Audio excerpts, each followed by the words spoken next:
Greetings, YouTubers of the world.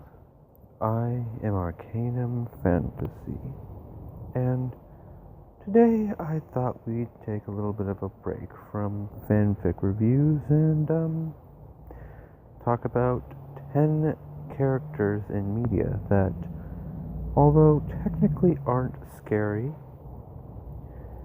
or at least don't come from horror movies or horror shows, are, in my opinion, the scariest things ever to grace the world. Now, these will range from animated features to, well, live-action movies. And again, are characters that, though were not intended to be horror nightmare material, turned out to be nightmare material. So kick back, relax, and let's get this countdown started. Number 10. The Teletubbies. From The Teletubbies. These four bizarre pseudo-alien creatures are a very special brand of creepy. Essentially the kind where you would think that the author, or I should say the scriptwriter, was stoned off his ass when he made these creatures, in addition to the world that they live in. Now, as bizarre as these creatures are, I probably wouldn't consider them nightmare fuel, if it wasn't for the fact that the creatures called the Slender Tubbies are actually a lot less horrifying. Actually, now I think about it, I think the Slender Tubbies would make a much better character. I mean, just look at this. This doesn't seem quite all that. Oh my god! What the hell was that?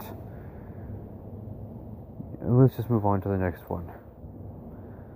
Number 9. Barney the Dinosaur. From Barney and Friends.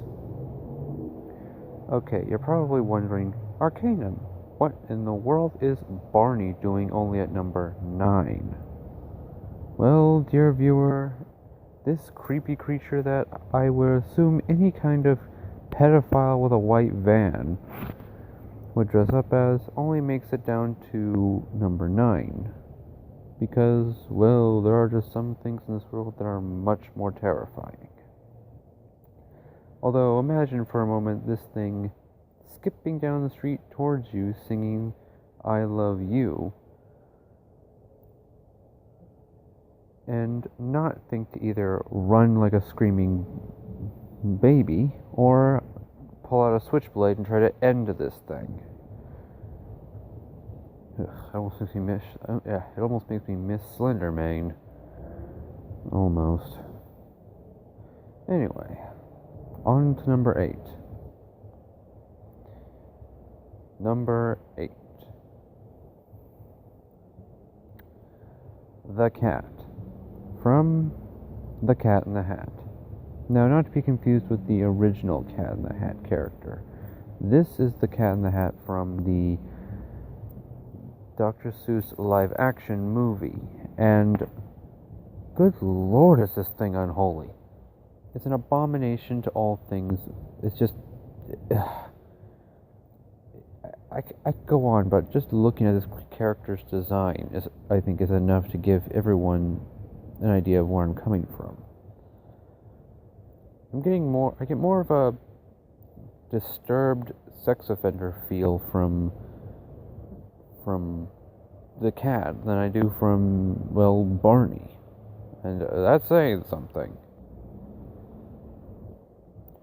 Let's just move on to number 7. Number 7. Willy Wonka. From Charlie and the Chocolate Factory. Now, if the Cat in the Hat makes you think he's a pedophile, Willy Wonka almost confirms it. This creepy, drug-induced madman has this most unnerving and almost demonic cult-like smile I've ever heard of or seen in any other form of media. Not to mention his backstory within this movie is extremely uncomfortable. I believe they were trying to be ironic, but it's just so far into the other world that I don't know where to start. Number 6.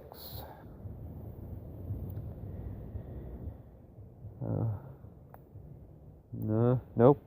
I'm out of here. Goodbye, people. I cannot do this. Give me my alcohol. I am gone.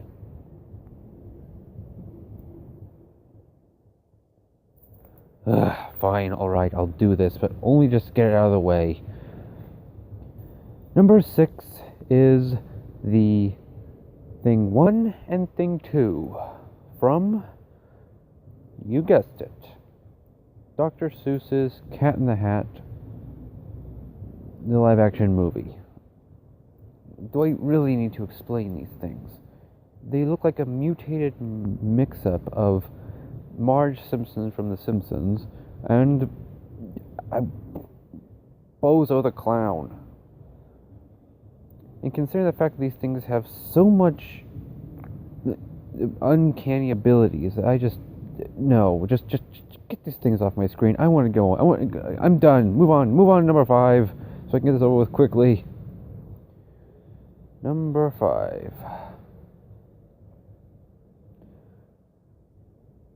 The Baby from The Mask 2. Now, I get that they were trying to showcase what would happen if the Mask had a son. But this thing is just so disturbing. It's like what happens if a cartoon monster from Yu-Gi-Oh!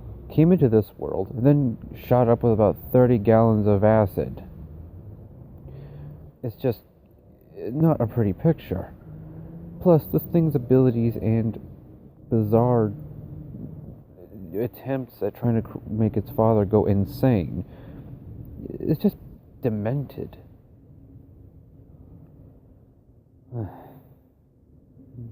And we still have 4 more to go. I can do this. You give me a minute. I can do this. Number 4. Ronald McDonald. Now, although I suppose technically this character is not a actual cartoon or advertised character, but there's just something about a bizarre character based off of a clown that has a thing about interacting with children on such an intimate level. Need I go on? What? I have to make this longer? Fine. Add to the fact that we have these creepy clown instances that have been going on during October, and, well, in addition to this being's original rough draft appearance, we got ourselves something that's rather unpleasant. Gotta move on now so I can get this over with. I can. Thanks. Thanks, Faust. Number 3.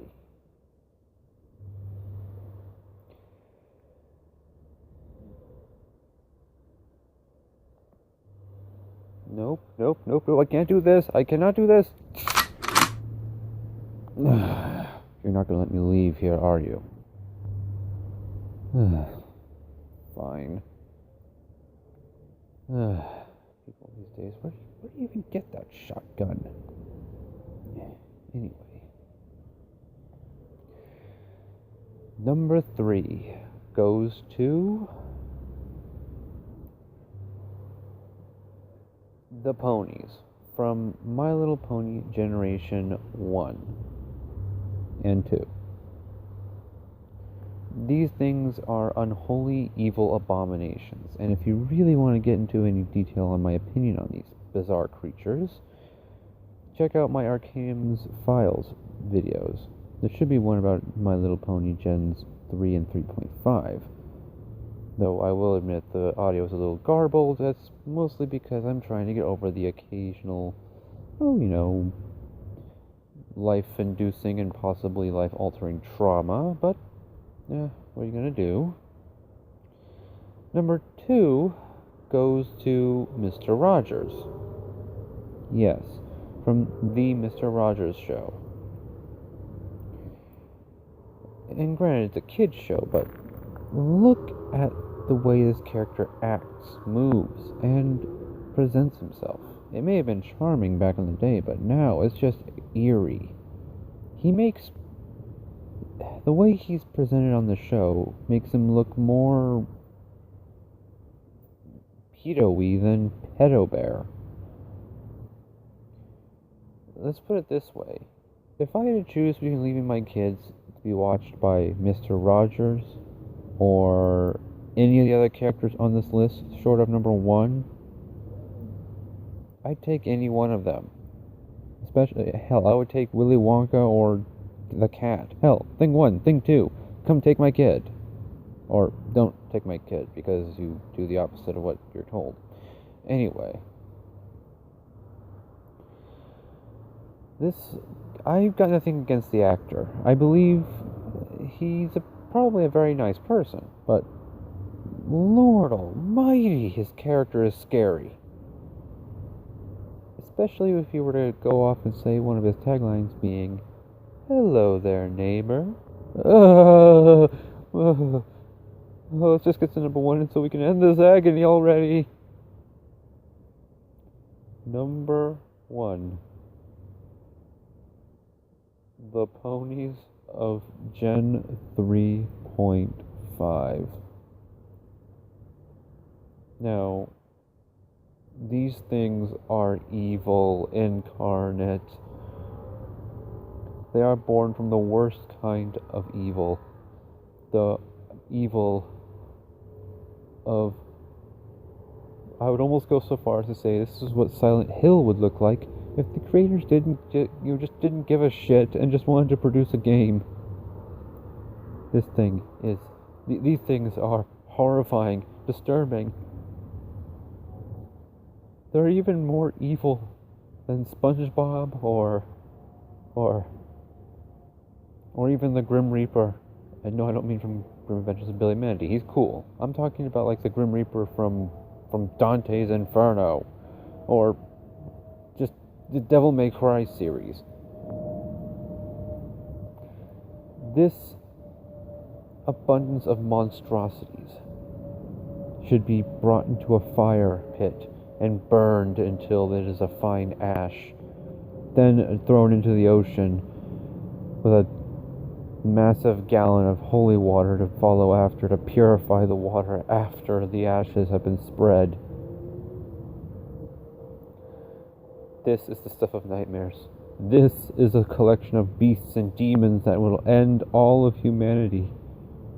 And the worst part is, even with the bright, radiant light of Equestria shining in the world, these disgusting monsters still leave a massively hideous stain on the history of an otherwise glorious franchise. And that, my friends, concludes, or rather are, 10 non-horror characters that I consider to be absolute nightmare fuel. Now,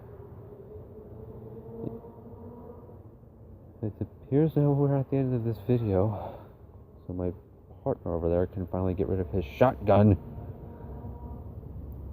So, like, comment, subscribe, and if you're feeling generous and want to help me make these videos better and more frequent, stop by my Patreon account and leave a small donation.